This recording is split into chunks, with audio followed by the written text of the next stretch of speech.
जितने भी मेरे श्रोता हैं उनसे भी हाथ जोड़कर क्षमा मांगता हूं जो शब्द कहने जा रहा हूं उसके लिए। तीर्थ में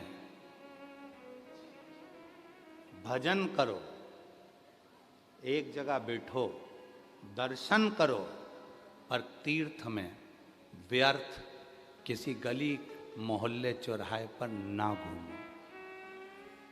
उसकी कथा चल रही है, हो सकता है हमारी बात का बुरा लग जाए किसी को। क्यों? ये केदार खंड की कथा कर रही है, केदार गौरी के मंदिर का प्रमाण कर रहा है। एक राहगीर आ गया, बहुत भक्ति वाला था, बहुत भजन वाला था, पर काशी में आने के बाद जिन गलियों में जाता था उन गलियों में ही कुछ ना कुछ बुराई ढूंढ लेता था। इतना कीचड़ पड़ा है, क्या देखा जा रहा है? विश्वनाथ जी की भूमि है, गंदी हो रही है, कचरा पड़ा है, पानी पड़ा है, रास्ते में कीचड़ हो रहा है। ये विश्वनाथ जी की भूमि है, तुम किसको कहना हो? किसको बोल रहे हो? विश्वनाथ जी को? विश्वनाथ जी को? विश्वनाथ जी की भूमि है, इतना कचरा हो रहा है। विश्वनाथ जी की भूमि है, ऐसा हो रहा है। विश्वनाथ जी की भूमि है, ऐसा हो रहा है। लोग ब्रज जाते हैं, ब्रज की दर्शन करते हैं, गिरिराज जी की परिक्रमा करते हैं, राधा जी की बरसाने की परिक्रमा करते हैं, ब्रज की परिक्रमा करते हैं। और कई लोग कहते हैं कि हमने परिक्रमा में देखा इतनी गंदगी थी, वहाँ ऐसा पड़ा था, वहाँ वैसा पड़ा था। अरे भाई, एक बार स्कंद पुराण को, काशी खंड को उठाकर पढ़िएगा।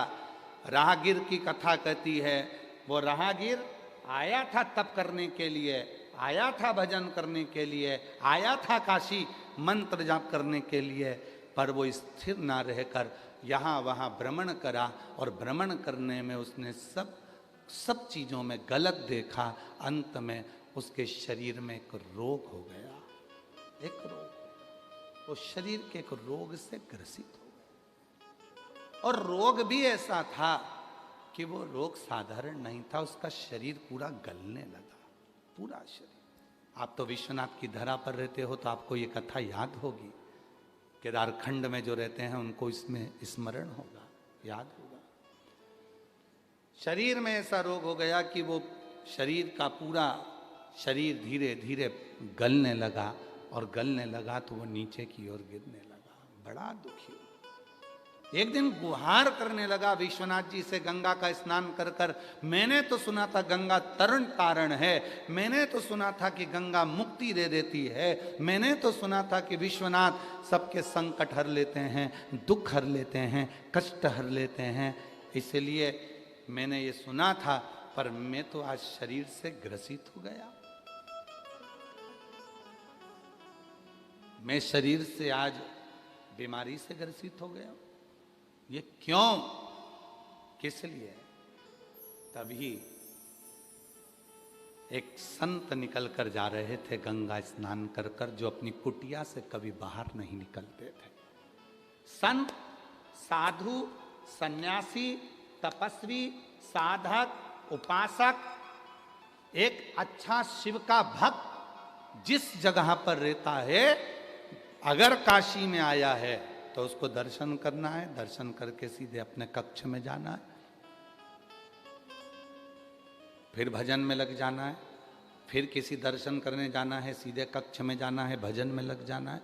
वो इधर उधर भ्रमण करने के लिए नहीं जाता, वो घूमने के लिए नहीं जाता।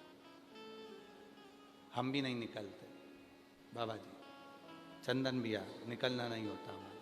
हम ब्रज भी जाते हैं, बरसाना की परिक्रमा करते हैं, गोवर्धन नाथ जी की परिक्रमा करते हैं, वृंदावन की परिक्रमा करते हैं, मथुरा की परिक्रमा करते हैं, गोकुल की परिक्रमा कर लेते हैं, नंदगांव की परिक्रमा कर लेते हैं हम, परंतु हम परिक्रमा करिए अपने कक्ष में, कक्ष से हम बाहर नहीं, ज्यादा घूमना नहीं।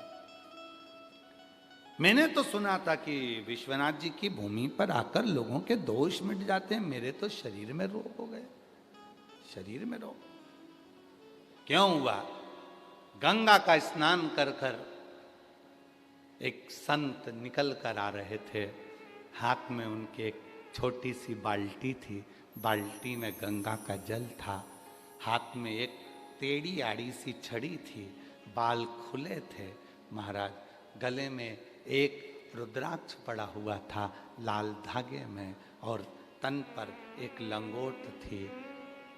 उसने राहगीर ने रोक लिया महाराज को, तुम रोज गंगा नहाते हो? संत ने कहा नहीं। तुम रोज गंगा नहीं नहाते? नहीं।